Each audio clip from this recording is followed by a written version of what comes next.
सोचो जरा, त्रिदेव में से एक भगवान ब्रह्मा, जिनसे पूरी सृष्टि की रचना हुई। लेकिन क्या तुम जानते हो, उनकी पूजा कोई नहीं करता, ना बड़े बड़े मंदिर, ना भव्य आरतियां, जबकि विष्णु और शिव के अनगिनत मंदिर हैं। आखिर क्यों? क्या यह सिर्फ एक अनकही परंपरा है, या इसके पीछे छुपा है ऐसा रहस्य जो हजारों साल से दुनिया से छुपाया गया है? आज मैं तुम्हें सृष्टि के उस सबसे बड़े रहस्य की गहराइयों में ले जाऊंगा। ये वो कहानी है जिसे सुनकर तुम्हारे पैरों तले जमीन खिसक जाएगी। ये सिर्फ एक कथा नहीं, ये उस शाप की गवाही है जिसने सृष्टि के रचयिता को ही पूजा से वंचित कर दिया। और इस रहस्य के अंत में तुम्हें जो पता चलेगा, वो तुम्हारी सोच और तुम्हारी आत्मा दोनों को झकझोर कर रख देगा। अगर आप सच में इस रहस्य को जानना चाहते हो तो अभी इस वीडियो को लाइक कर दो और कमेंट में लिखो, जय ब्रह्मा देव। कल्पना करो उस समय की, जब समय खुद अपनी शुरुआत में था, जब ना धरती थी, ना आकाश, ना तारे, ना इंसान, सिर्फ अनंत जल का एक महासागर था जिसे क्षीर सागर कहते थे। और उस सागर में शेषनाग की शैया पर लेटे थे सृष्टि के पालनहार भगवान विष्णु। उनकी नाभि से एक कमल उगा और उस कमल पर प्रकट हुए 4 मुखों वाले वेदों के झाता भगवान ब्रह्मा। जब ब्रह्मा जी ने अपनी आंखें खोली तो उन्हें अपने सिवा कोई और नहीं दिखा। उन्हें लगा, मैं ही इस ब्रह्मांड का आदि हूं, मैं ही अंत हूं, मैं ही परमेश्वर हूं। तभी उनके सामने भगवान विष्णु प्रकट हुए। ब्रह्मा जी ने उनसे पूछा, तुम कौन हो? विष्णु जी ने मुस्कुराकर कहा, मैं इस सृष्टि का पालक हूं, मैं विष्णु हूं। दोनों देवों के बीच इस बात पर विवाद छिड़ गया कि दोनों में से श्रेष्ठ कौन है। ब्रह्मा जी कहते, मैंने सृष्टि की रचना की है, इसलिए मैं श्रेष्ठ हूं। तो विष्णु जी कहते, मैं सृष्टि का पालन करता हूं, मेरे बिना सृष्टि चल नहीं सकती, इसलिए मैं श्रेष्ठ हूं। यह विवाद इतना बढ़ गया कि ऐसा लगा मानो 2 महाशक्तियां आपस में टकरा जाएंगी और नवनिर्मित ब्रह्मांड का अंत हो जाएगा। तभी उन दोनों के बीच एक अद्भुत अकल्पनीय घटना घटी। एक अनंत अग्निस्तंभ, एक ज्योतिर्लिंग प्रकट हुआ। वो इतना विशाल था कि उसका ना कोई आदि दिख रहा था, ना कोई अंत। करोड़ों सूर्यों से भी ज्यादा तेज उसकी ज्वालाएं ब्रह्मांड की सीमाओं को छू रही थीं। उस स्तंभ से एक आकाशवाणी हुई, तुम दोनों में से जो भी इस स्तंभ का आदि या अंत खोज लेगा, वही श्रेष्ठ कहलाएगा। यह सुनकर दोनों देवों ने अपनी चुनौती स्वीकार कर ली। भगवान विष्णु ने एक विशाल सुअर का रूप धारण किया और स्तंभ का निचला सिरा खोजने के लिए नीचे की ओर पाताल की गहराइयों में चले गए। और भगवान ब्रह्मा ने एक तेजस्वी हंस का रूप धारण किया और स्तंभ का ऊपरी सिरा खोजने के लिए ऊपर आकाश की अनंत ऊंचाइयों में उड़ चले। हजारों लाखों वर्ष बीत गए। भगवान विष्णु नीचे जाते रहे, पर उन्हें उस स्तंभ का कोई अंत नहीं मिला। उन्होंने अपनी हार स्वीकार कर ली। वे समझ गए कि यह कोई साधारण शक्ति नहीं है, यह स्वयं परब्रह्म है। वे वापस उसी स्थान पर लौट आए और हाथ जोड़कर अपनी हार मान ली। उधर ब्रह्मा जी ऊपर उड़ते रहे, पर उन्हें भी कोई अंत नहीं मिला। वे थक चुके थे, निराश हो चुके थे। तभी उन्होंने ऊपर से एक फूल को नीचे गिरते हुए देखा। वो केतकी का फूल था। ब्रह्मा जी ने उसे रोककर पूछा, हे पुष्प, तुम कहां से आ रहे हो? हौलेखा केतकी के फूल ने कहा, मैं इस ज्योतिर्लिंग के शीर्ष पर विराजमान था। मुझे वहां से गिरे हुए हजारों वर्ष हो गए हैं, पर अभी तक मैं नीचे नहीं पहुंच पाया। ये सुनते ही ब्रह्मा जी के मन में अहंकार के अंधकार ने एक बीज बो दिया। उन्होंने सोचा, मैं हार कैसे मान सकता हूं, मुझे श्रेष्ठ बनना ही होगा। उन्होंने केतकी के फूल से कहा, हे केतकी, तुम मेरे साथ चलो और भगवान विष्णु के सामने ये झूठी गवाही देना कि मैंने इस स्तंभ का ऊपरी सिरा देख लिया है और तुम वहां मेरे साथ मौजूद थे। केतकी का फूल ब्रह्मा जी के प्रताप के आगे मना नहीं कर सका और उसने हां कर दी। ब्रह्मा जी वापस लौटे, जहां विष्णु जी पहले से ही अपनी हार मान चुके थे। ब्रह्मा जी ने गर्व से कहा, मैंने इस स्तंभ का शीर्ष खोज लिया है। विष्णु जी हैरान रह गए। उन्होंने प्रमाण मांगा। ब्रह्मा जी ने केतकी के फूल को आगे कर दिया।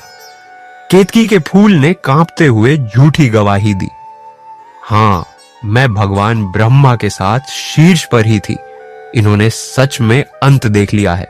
जैसे ही ये झूठ बोला गया, ब्रह्मांड में एक भयानक सन्नाटा छा गया और तभी वो अनंत ज्योतिर्लिंग बीच से फट गया और उसमें से प्रकट हुए साक्षात देवों के देव महादेव। उनका क्रोध ऐसा था कि तीनों लोक कांप उठे। उनका तीसरा नेत्र खुलने ही वाला था। उन्होंने गरजते हुए कहा, हे ब्रह्मा, तुमने श्रेष्ठ कहलाने के लिए अहंकार में आकर झूठ बोला। एक रचयिता होकर तुमने छल किया। यह अक्षम्य अपराध है। और उसी क्षण महादेव ने ब्रह्मा जी को वो श्राप दिया जिसने इतिहास बदल दिया। उन्होंने कहा, हे ब्रह्मा, तुमने सृष्टि का निर्माण किया है, इसलिए तुम हमेशा पूजनीय रहोगे। तुम्हारा सम्मान हमेशा होगा, लेकिन तुम्हारी मूर्ति बनाकर तुम्हारी पूजा कभी नहीं की जाएगी। जो भी तुम्हारी पूजा करेगा उसे कभी इच्छित फल प्राप्त नहीं होगा। और फिर वे केतकी के फूल की ओर मुड़े और कहा, और हे केतकी, तुमने इस महाझूठ में साथ दिया, इसलिए आज से मेरे किसी भी भक्त द्वारा तुम मेरी पूजा में कभी नहीं चढ़ाई जाओगी। यही वो क्षण था, यही वो श्राप था जिसने सृष्टि के रचयिता को मंदिरों और पूजा पाठ से हमेशा के लिए दूर कर दिया। आशी मुनियों ने इस घटना को ग्रंथों में लिखा और धीरे धीरे युगों युगों तक ब्रह्मा जी की पूजा लुप्त होती चली गई। तो अब सवाल ये उठता है कि क्यों विष्णु और शिव की पूजा पूरी दुनिया में होती है लेकिन ब्रह्मा की नहीं? इसका कारण सिर्फ श्राप नहीं, बल्कि सृष्टि का एक गहरा संतुलन है। भगवान शिव जो संहारक और वैरागी हैं, उनकी पूजा हमें मोह माया से दूर करती है। भगवान विष्णु जो पालक हैं, उनकी पूजा हमें धन, वैभव और धर्म का मार्ग दिखाती है। लेकिन ब्रह्मा जी वे रचयिता हैं। उनका कार्य सृष्टि के निर्माण के साथ ही एक बड़े स्तर पर पूरा हो चुका है। ग्रंथ कहते हैं कि ब्रह्मा जी का संबंध कर्म और रचना से है। उनकी पूजा का अर्थ मूर्तियों को पूजना नहीं, बल्कि ज्ञान, कला और रचनात्मकता की साधना करना है। जब एक वैज्ञानिक कोई नई खोज करता है, जब एक कलाकार कोई अद्भुत कलाकृति बनाता है, या जब एक लेखक कोई महान ग्रंथ लिखता है, तो वो अनजाने में ब्रह्मा जी की ही पूजा कर रहा होता है। तो फिर अगला सवाल, अगर कोई व्यक्ति ब्रह्मा की पूजा करता भी है, तो उसके जीवन पर क्या असर पड़ता है? क्या उसे श्राप लगता है? नहीं, महादेव का श्राप पूजा के फल पर था।